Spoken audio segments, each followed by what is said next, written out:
Okay, so good to see everyone. Friday, January 23rd, in case you're watching the recording.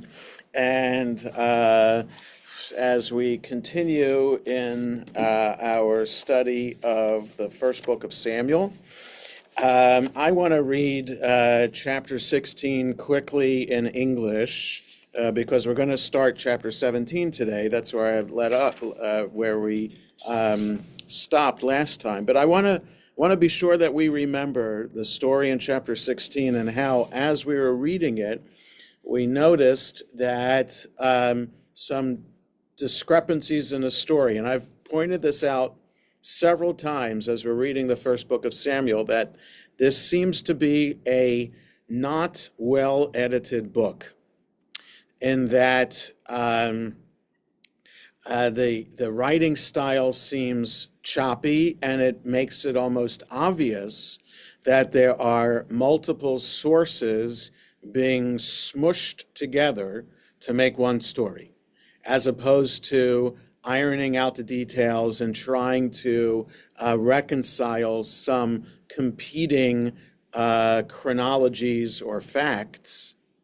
It just maintains in the narrative itself these glaring differences, leaving it to us to try to figure out why the story ends up in the Bible, the edited, accepted text, why it ends up messed up this way. So we're on page 93 in our edition of the text, chapter 16. Baruch atah Adonai Eloheinu melech haolam, shekidshanu b'mitzvotav v'tzivanu la'asok b'divrei Torah.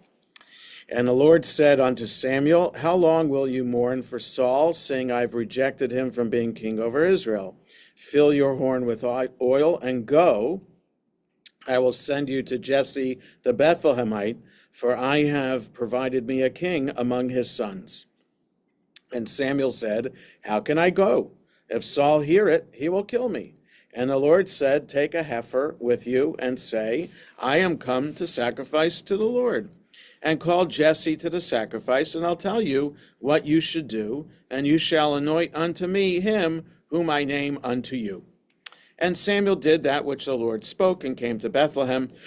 And the elders of the city came to meet him, trembling, and said, come you peaceably? And he said, peaceably. I am come to sacrifice unto the Lord. Sanctify yourselves, and come with me to the sacrifice. And he sanctified Jesse and his sons, and called them to the sacrifice. And it came to pass, when they were come, that he beheld Eliab, again, as I pointed out last time, assuming that we know that this is Jesse's oldest son, and said, surely the Lord's anointed is before him.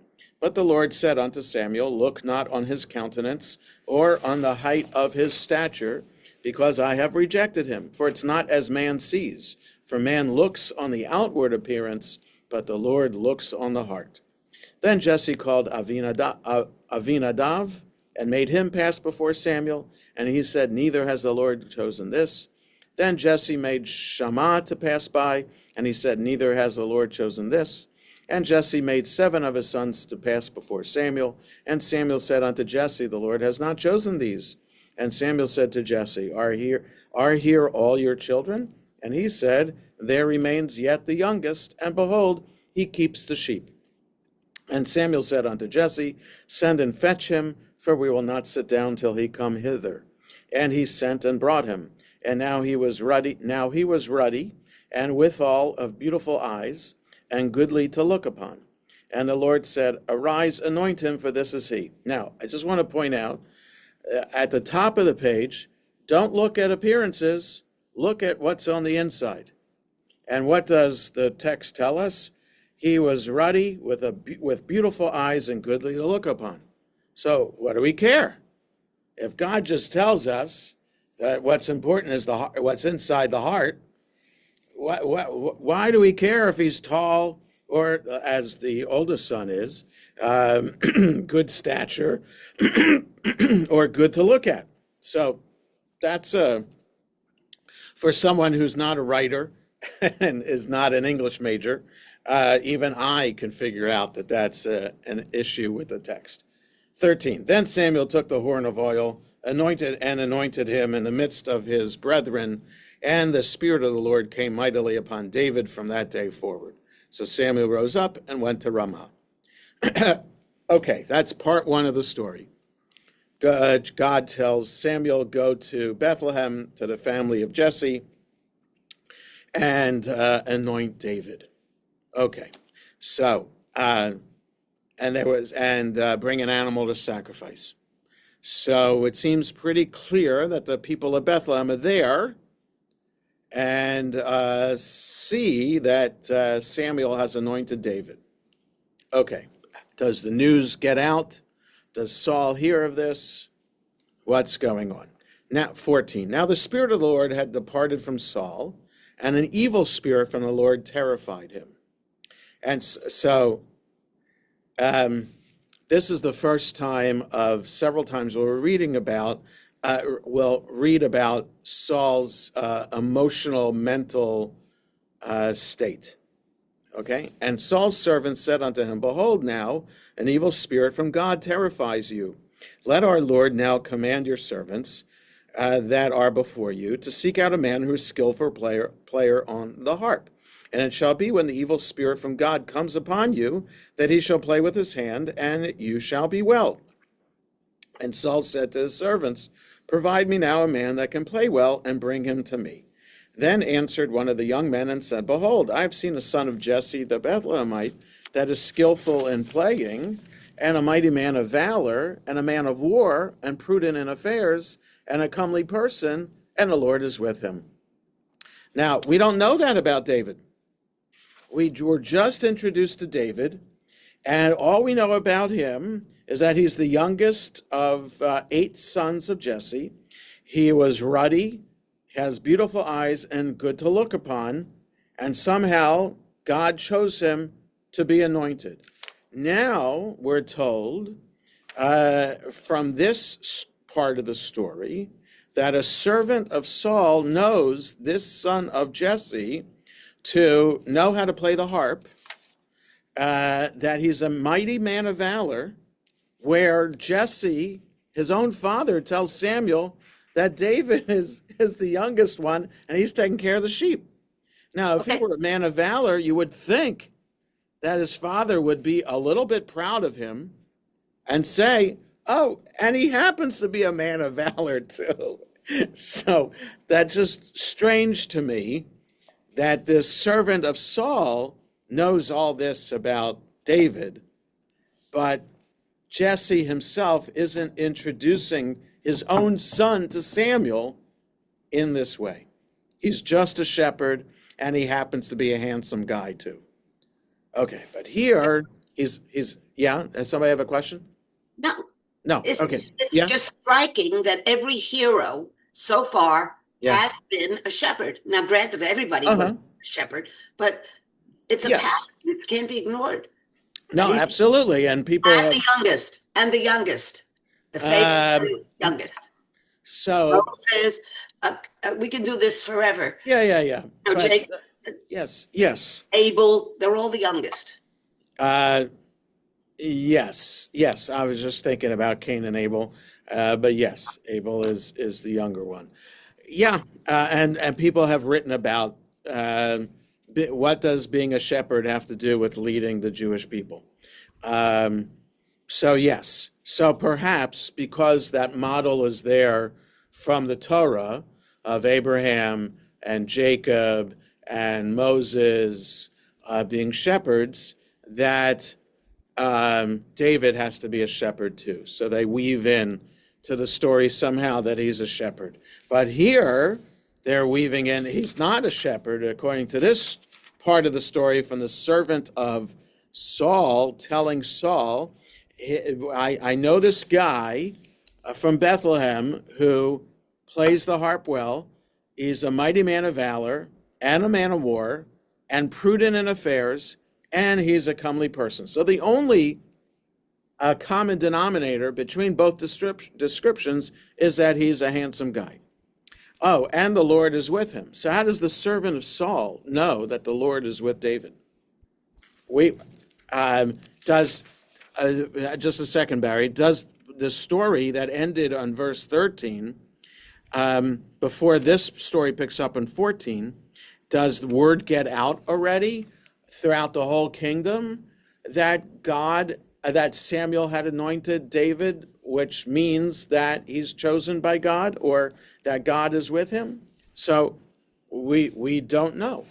Yes, Barry.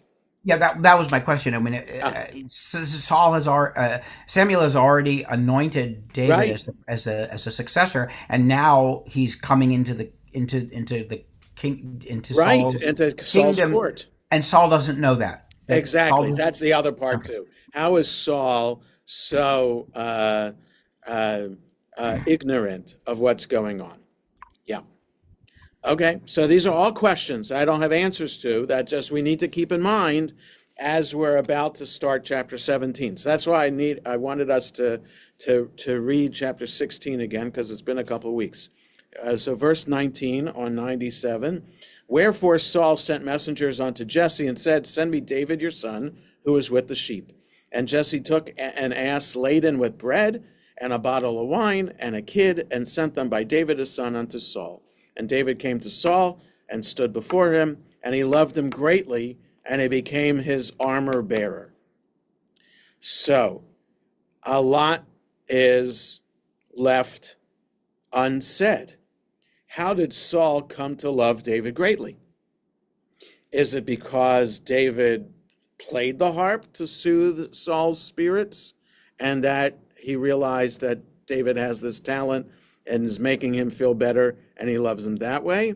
Is there something else that David does to earn Saul's love? It's just unusual.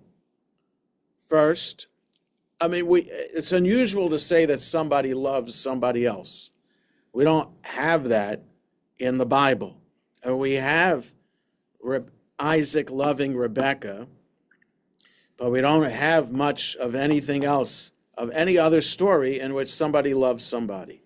So here we have Saul loving David. And that we also have to keep in mind too, because in a couple of chapters, Saul is going to hate David and run after him and want to kill him. Okay.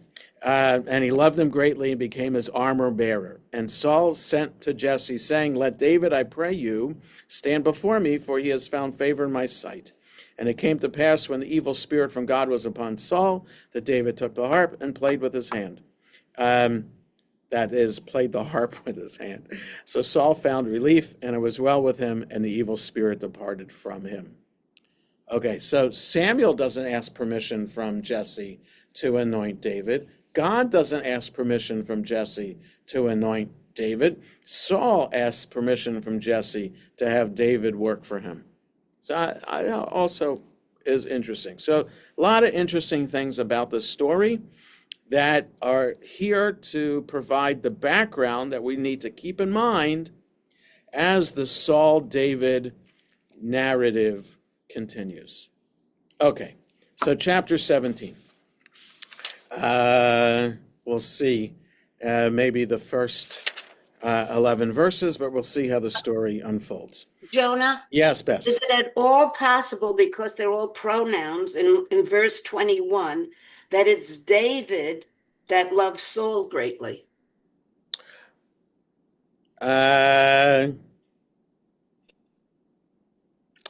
Well, then you'd have to change the anonymous pronoun. So in other words, if I translate it this way, literally, David came to Saul and stood before him. Who's the him? Saul. David standing before Saul. Yes. Right. And he loved him very much, and he was to him an armor bearer. Okay, so, and he was to him, so, an armor bearer. So that seems clear that David is his armor bearer. So the low is Saul. So Vayehavehu, he loved him greatly. I think the flow of the story would be that the emphasis is on Saul doing the loving, and the choosing of the armor bearer. So if he's doing the verbs, then David is the passive recipient of the love and becoming the armor bearer. I think that's just a better way to translate it with the flow of the Hebrew. You could translate it your way, but I don't think it would flow. It doesn't flow the right way. But so that's why I think, and I think when we read Alter, he translated it the same way too. Yeah, all the other editorial flaws in this book, you could read it either way. Yeah, no, But of just course as you a- can read it either way. Yeah. Yes. But as a modern example, not to get political, but Trump said of Vance when appointing him to be his vice presidential candidate, he said, "Vance likes me." Right. Yeah, but okay. So maybe Yes. that's what kids do. Yeah. So we don't have in the story that Saul is a narcissist or an egomaniac. We don't. So again, not to be political, but so if we had in the story case, even just one incident where Saul is proving to be a narcissist, then you can say you could legitimately translate it that Saul needs David to love him, and that we should translate it David loved him. So we don't have Saul as a narcissist. We have Saul as a shy guy who didn't want to be anointed king, and we have him as kind of unaware sometimes of what's going on in the kingdom, and also here to be having a serious mental, emotional health issue. So, and the emotional, now narcissism is a mental, emotional health issue, but that doesn't seem the nature of the problem. So Ron, I get your point. I'm just saying that the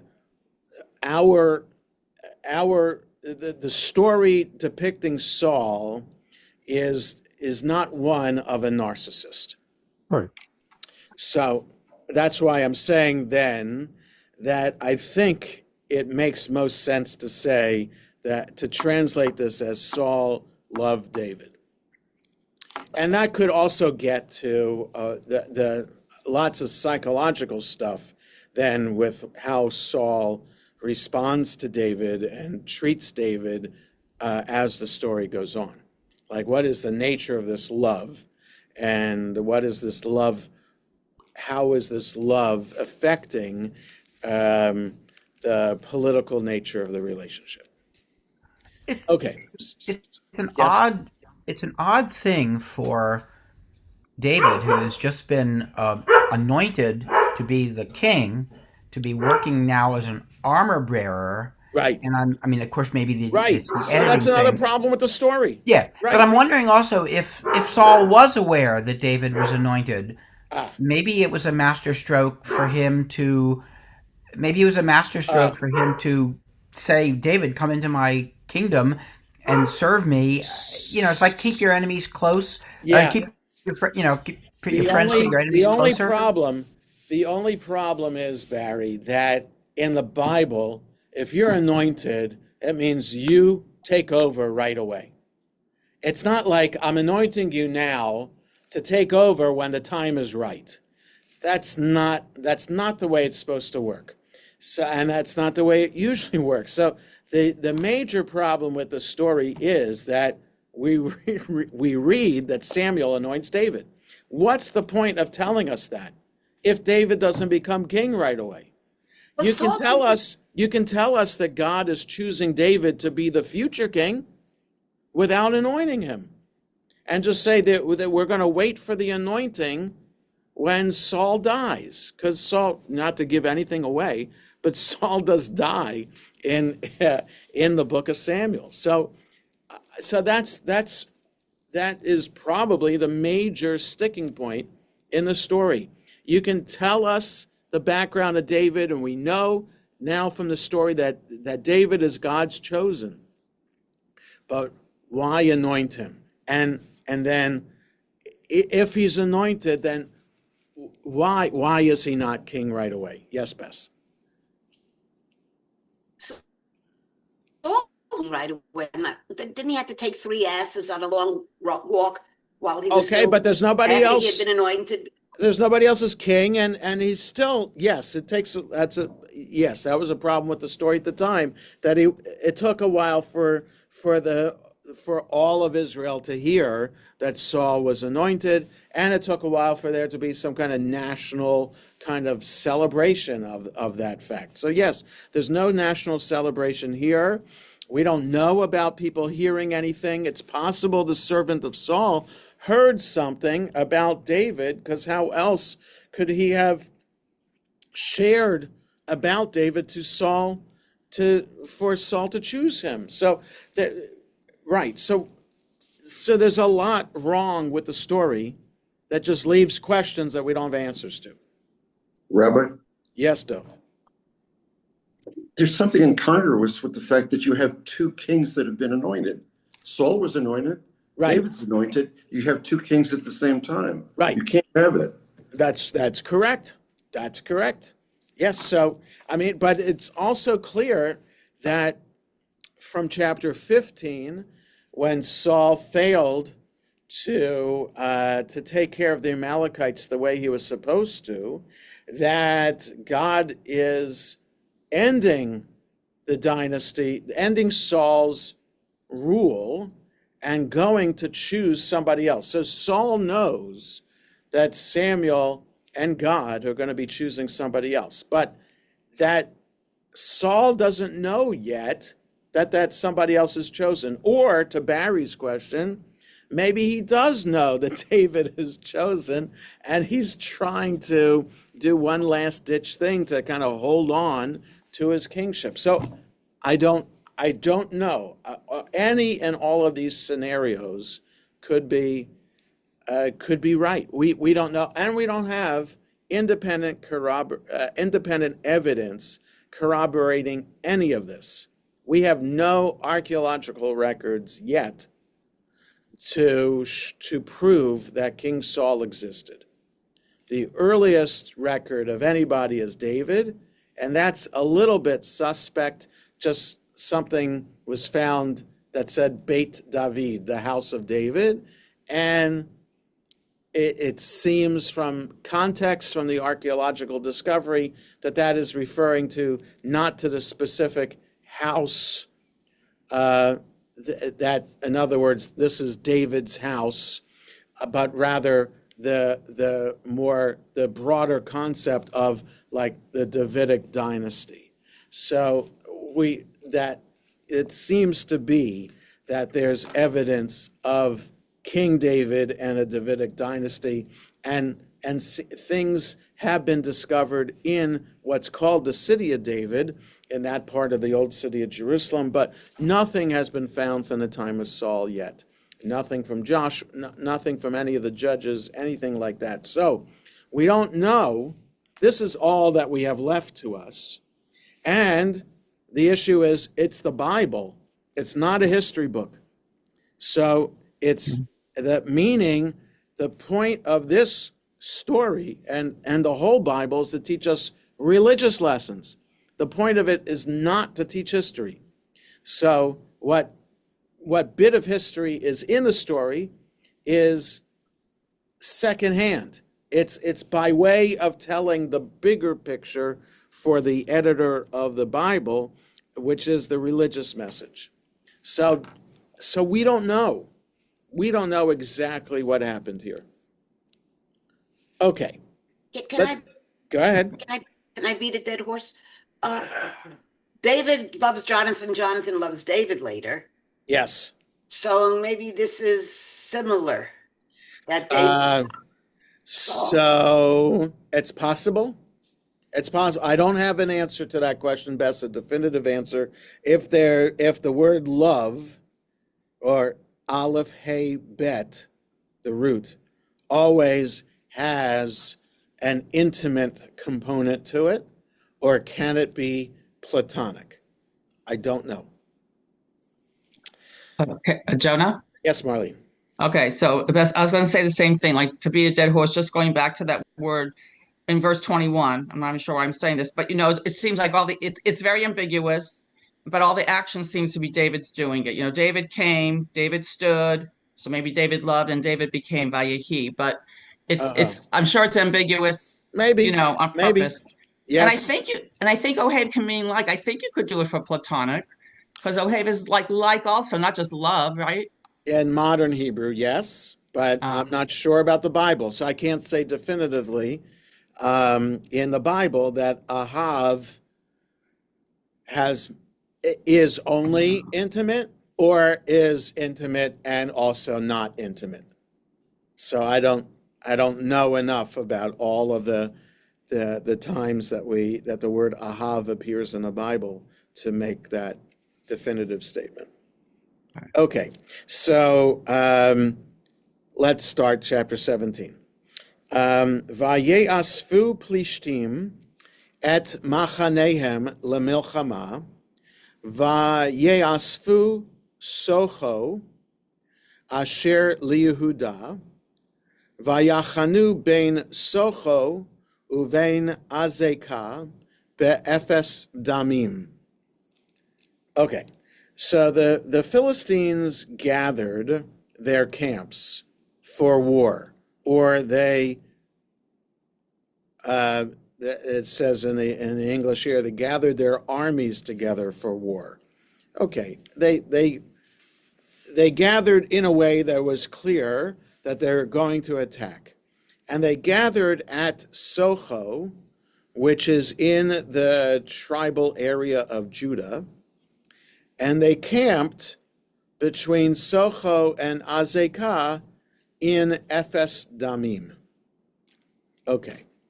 There is an archaeological dig at Azekah today. And I don't know if they found any proof of this story. I don't think so. But it is a town that is undergoing some digs. 2. V'Shaul v'ish Yisrael ne'esfu v'yachanu be'emek ha'elah v'ya'archu milchama likrat plishtim. And Saul and the men of Israel gathered and camped in the Elah valley, and they set up for war against the Philistines. So the Elah Valley is kind of southwest of Beit Shemesh. If you're familiar with Israel and Israel's geography, so it is some of the roads, like the major roads in Israel, they go through the Elah Valley. So it is a place that people are familiar with today. 3. As opposed to Ephes Damim, which I've never heard of as a name of a place. 3. Ufilishtim omdim el hahar mizeh, veYisrael omdim el hahar mizeh, veHagai beinehem.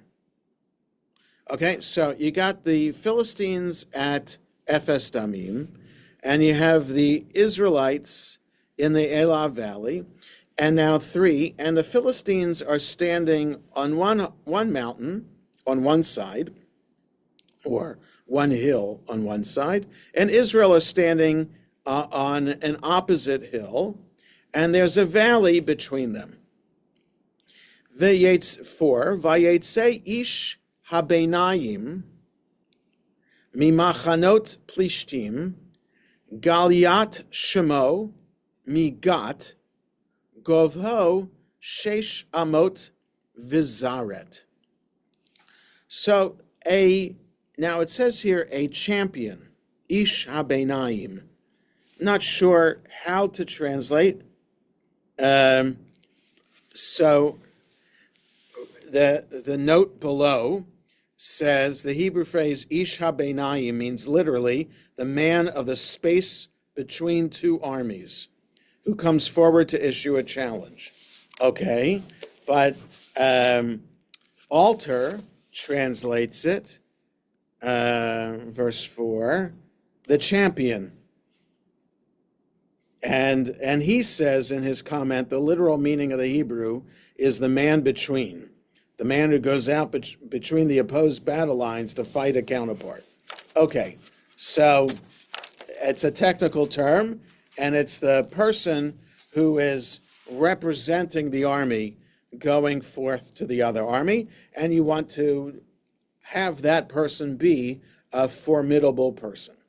So this person going out from the Philistine camp, his name is Goliath, but in Hebrew it's Goliath, from Gat, or there's Kiryat Gat today. So he's from Gat, and his height is 6 cubits. So what is that? That's 9 feet and a span. Who knows how long a span is? So he is just an incredible height. Okay, so just very unusual and incredibly tall. 5, and so going on with a description of him. So he's tall. Ve'kova nechoshet al rosho, ve'shiryon kaskasim hu lavush, umishkal hashiryon chameshet alafim shkalim nechoshet. So, and he's wearing a helmet of, now I would translate it as copper, but it's translated here as brass, and Alter translates it as bronze. So who knows what nechoshet means? And so he's wearing a metal helmet and with a coat of mail.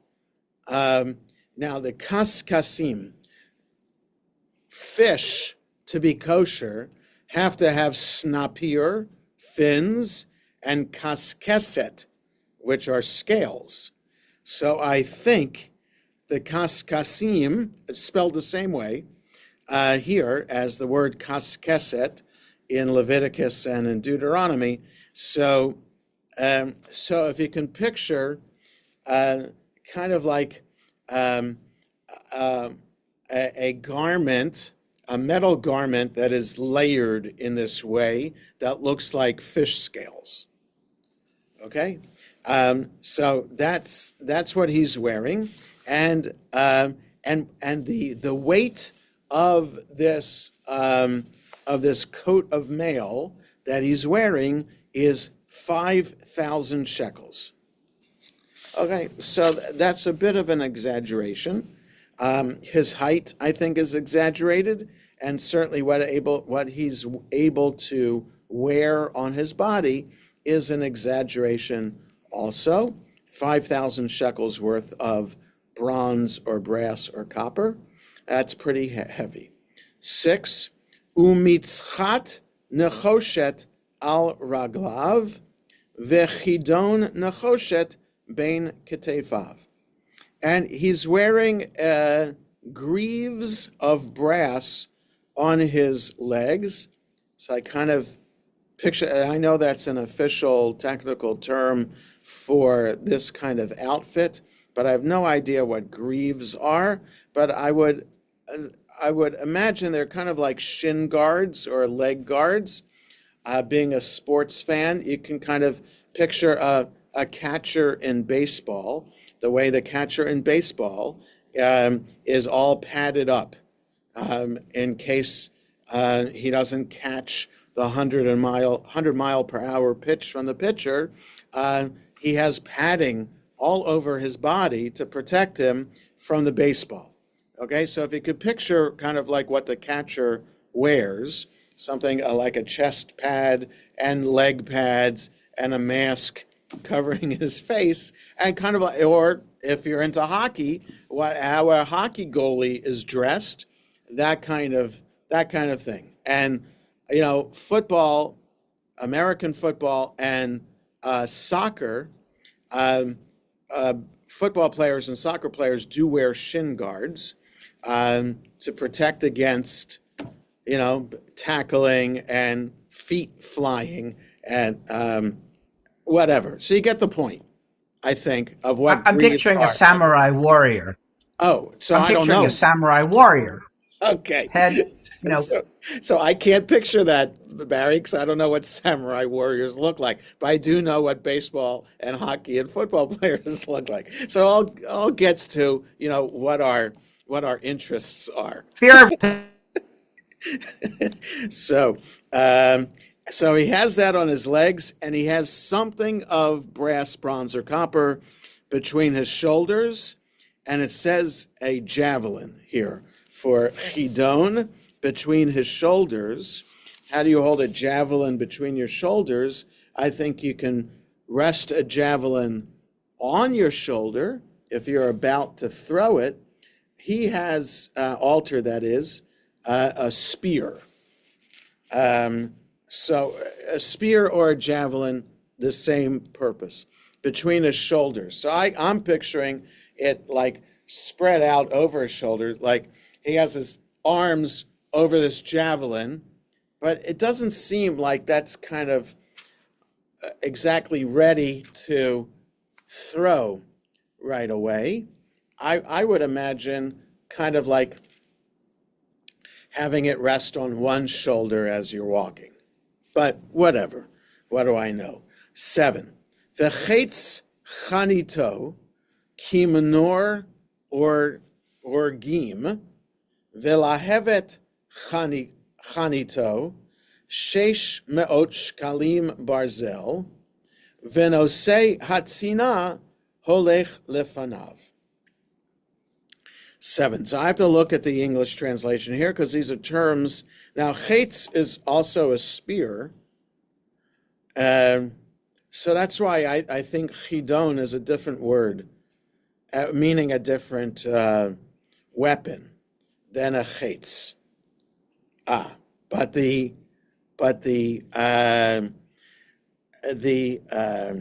asterisk above the letter chet says below the line there in small print, we should read it as eitz, not the word chetz with a chet, but eitz with an ayin. So the word of his, the wood of his chanit, which is a spear, so it translates, and the shaft of his spear was like a weaver's beam. Okay, so I don't know what a weaver's beam is, but I guess on the loom you have the piece of wood that goes across that holds all the strings going this way, and you have some other piece of wood that has a piece of string that goes up and over the other. So maybe that's that one big piece of wood that holds the other strings together. So the shaft of the spear was like a weaver's beam, and the spear's head weighed 600 shekels of iron, and his shield bearer went before him. Okay, so the point of all this is that Goliath is pretty well armed and protected. Because we know the story. How is he going to be killed by a stone from a slingshot? Isn't that ridiculous? Okay? So you imagine that the way to kill Goliath now, the way that he is protected and what he's wearing, you'd need like a grenade launcher or some other kind of more powerful missile launcher to shoot at him to blow him up, right? In order to get through all of that armored protection. And so it makes for a funny story that he's dressed this way and that David is simply going to kill him with a slingshot. Okay, so 8. Vayamod vayikra el ma'archot Yisrael Vayomer lahem, Lama tetzu la'aroch milchama, Halo anochi ha'plishti, Va'atem avadim l'Shaul, Beru lachem ish ve'yered elai. So he stood and he called out to the arrangement, the camp of the Israelites, and said to them, "Why are you coming out to wage war? I am the Philistine, and you are servants to Saul. Choose a man from among you to approach me or come down to me." Like, why bother with all the armies against each other? You got me. Pick someone to represent you, and we'll have it out this way, one-on-one. 9. Im yuchal lihilachem iti vehikani vahayinu lachem la'avadim v'im ani uchal lo vihikitiv v'yitem lanu la'avadim va'avadetem otanu. So this is the deal that he's laying out. If you're able to wage war against me and kill me, we will be slaves to you. And if I'm able to defeat him and kill him, that is the person who's coming out to fight me, then you will be servants to us and will be enslaved to us. Rabbi? Yes, Dov. What is the asterisk above the word vehikani referred to?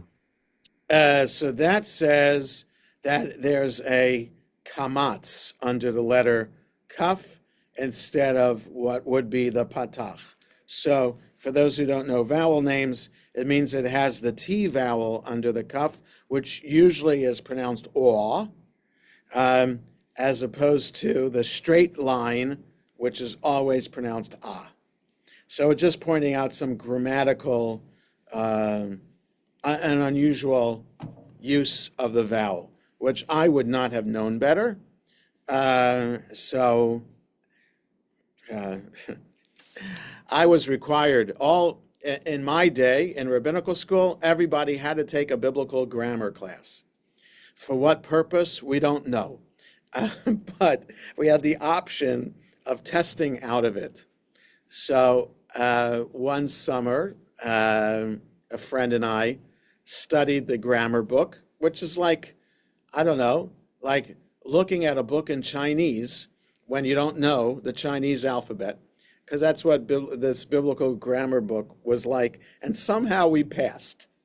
So in that book, it would have told the rule for the use of the kamatz and under what letters and after what vowel it would be used.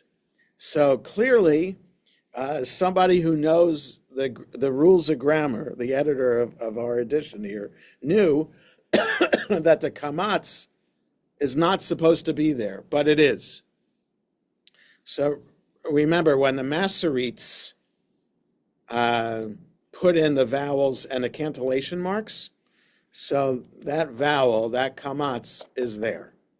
So for the Aleppo Codex and whatever other manuscripts that we have that are 1,000 years old have a kamatz there, and the biblical grammar experts know that it usually is a mistake to do it that way, but effectively we don't know the difference.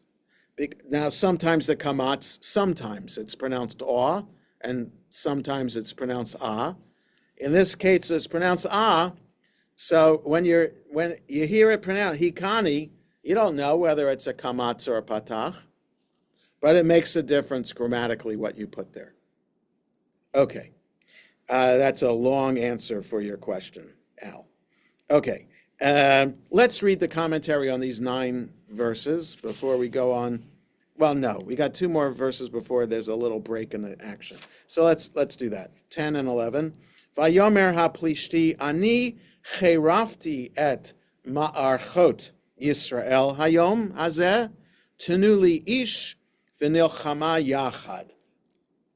The Philistines said, I taunt the armies of Israel today, this day, present me a man, and we will fight it out.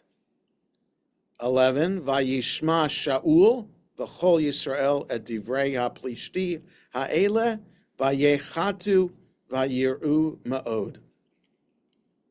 Saul and all of Israel heard these words of the Philistine. They were dismayed and were greatly afraid. Okay, so the commentary here. Jonah? Yes, Bess? We've been told that his name is Goliath, but he's never referred to by that. Is that what do you mean that he's not referred to? He's always the Philistine. Okay, so because since his name was introduced up till now, for about 8 vows. Right, so why don't we have his name again? I don't know. That's a good question. I don't know. His name shows up later. Well, there's like a parallel. 20, What's that? Verse 23, for example. Oh, it comes up. Okay, good. You read ahead. But also there's in the book of Chronicles, there's a parallel version of this story presented there. So, yeah, but why is he called the Philistine here? Well, he is representing all of the Philistines in doing this challenge. So, okay. We're on page 98 on the commentary. Socho, generally identified with the modern Shueika, which lies on the southern edge of the Wadi Es Sunt, some 14 miles west of Bethlehem. The name Socho has been found on jar handles in this neighborhood. Azekah, mentioned next to Socho in Joshua 15. It was an important fortified city, but its site, like that of Ephes Damim, has not been identified. But again, this is from the 50s. I think Tel Azekah is a place. The Vale of Elah, now called the Wadi Es Sunt, which is not true. It is called the Elah Valley on maps in modern Israel, which runs in a westerly direction into the Philistine plain. The camp was pitched in the valley, and the battle line set out on the hillside, probably some distance from the camp. And there was a valley between them, and the ravine was between them. The Hebrew word here is different from that for vale in verse 2, and refers to the deep and narrow gorge cut out by the stream running down the valley. Champion, the Hebrew phrase Isha Benaim, as I read before, means literally the man of the space between two armies who comes forward to issue a challenge. Alternatively, as Ehrlich explains, the text is to be rendered, and a man came out between the two armies. So between, and then understanding parenthetically that it means between what? The two armies. 6 cubits and a span, about 9 feet 6 inches. The cubit was about 18 inches, and the span half that length. Okay, so 9.5 feet tall is a crazy height. Brass, better bronze, a compound of copper and tin. Brass, copper, and zinc was unknown to the ancients. It may be noted that apart from the javelin, verse 6, all Goliath's defensive weapons are of bronze, while those of attack are of iron. Okay, I guess iron is stronger than bronze. Coat of mail, literally body armor of scales, made of overlapping plates of bronze and allowing free movement. 5,000 shekels of brass, probably about 220 pounds. And I don't know what that French word means. Avoir du poids? I have no idea what that means. Greaves, armor for the legs and feet. A javelin of brass between his shoulders. As he carried his spear in his hand, the javelin was slung across his shoulders. As However, these verses describe as defensive weapons. The Targum, the Aramaic translation, and others suggest that some armor to protect the back of his neck is meant. Like a weaver's beam, the shaft of a loom to which the web is fastened. Shield bearer, the Hebrew word sinah, describes a large shield protecting the whole body as distinct from the smaller magen. So you can imagine the customized shield, if it's for his whole body, the customized shield that Goliath would be bearing. So then makes it even that much more so crazy that a stone for a slingshot can find its way to kill Goliath. Okay. 8. So Paris challenged Menelaus to decide the issue of the Trojan War in single combat, and such challenges are the custom of the Bedouin Arabs even to this day. I do taunt. The challenge develops into a taunt when none of the Israelites comes forwards to accept it. It may appear strange that Saul and Jonathan, neither of whom lacked courage, refrained from accepting the challenge. But it would have been beneath the dignity of Saul or any member of the royal house to accept the offer of a duel with this vulgar braggart. Well, I would say that Goliath is not introduced as the king of the Philistines. So a non-king coming out to challenge, you wouldn't expect the king to accept the challenge, but rather pick a bold warrior. Let's read Alter on this. We're on page 334. Below the line. The hill on one side, the hill on the other, the ravine between them. As we have seen before, this positioning of the opposing armies on opposite hilltops was a characteristic procedure of warfare in the hilly terrain of central Israel. But the opening verses also set up the strong spatial perspective through which this episode is organized. The perspective of the previous story was implicitly vertical, from God above to Samuel below, in the household of Jesse in Bethlehem. Here, by contrast, is a richly elaborated horizontal deployment of troops and individuals. God is out of the picture except for the invocation through David's words, which we'll see later in the story. The champion, so that's just interesting as that Alter is pointing that out. We go from up, down to across. The champion, the literal meaning of the Hebrew is the man between. That is the man who goes out between the opposed battle lines to fight a counterpart. That particular Hebrew term thus reinforces the spatial definition of the story.